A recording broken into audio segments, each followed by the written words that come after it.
বৃক্ষপরীর গল্প। একসময় পরীর দেশে রোহিণী ও যামিনী নামে দুই পরী বাস করত।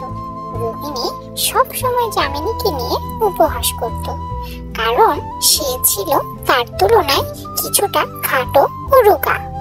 রোহিণী বলল, দেখো যামিনী, আমি তোমার চেয়ে বড় এবং সুন্দর, অথচ তুমি একটি ইঁদুরের মতো ছোট আর কিছুই নও। তার কথা শুনে যামিনীর মনে ব্যথা পেল, কিন্তু সে এটি চেপে রাখল, কারণ সে ছিল তার চেয়ে দারুণ বুদ্ধিমতী। একদিন সকালে রোহিণী ফল সপ্তাহের জন্য অন্যান্য পরীদের সাথে বনে গেল, কিন্তু পথে পা পিছলে সে একটি বড় গর্তে পড়ে গেল।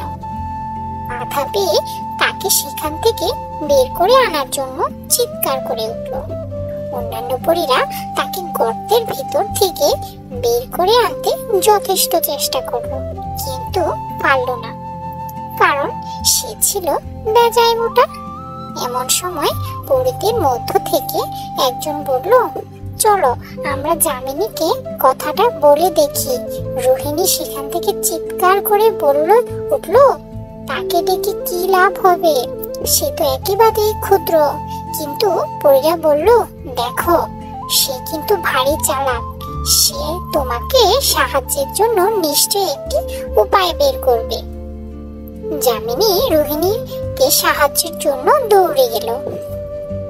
সে বিষয়টা নিয়ে খানিক চিন্তা করলো এবং বলল, চলো আমরা গর্তটির একদিকে পাথর ফেলতে থাকি। পাথর যখন একেবারে উপরে উঠে আসবে, রোহিণী এগুলির উপর দিয়ে নিজেই উঠে আসতে পারবে। আর এভাবে রোহিণী উদ্ধার হলো। রোহিণী আবার যামিনীকে বুকে জড়িয়ে ধরে আলিঙ্গন করলো এবং সব সময় তাকে উপহাস করার জন্য তার কাছে ক্ষমা প্রার্থনা করলো। এরপর থেকে রোহিণী আর কোনোদিন কারো সাথে কোনো প্রকার উপহাস করতো না। উপদেশ: ছোট বলে কাউকে উপহাস করতে নেই। Subscribe my channel.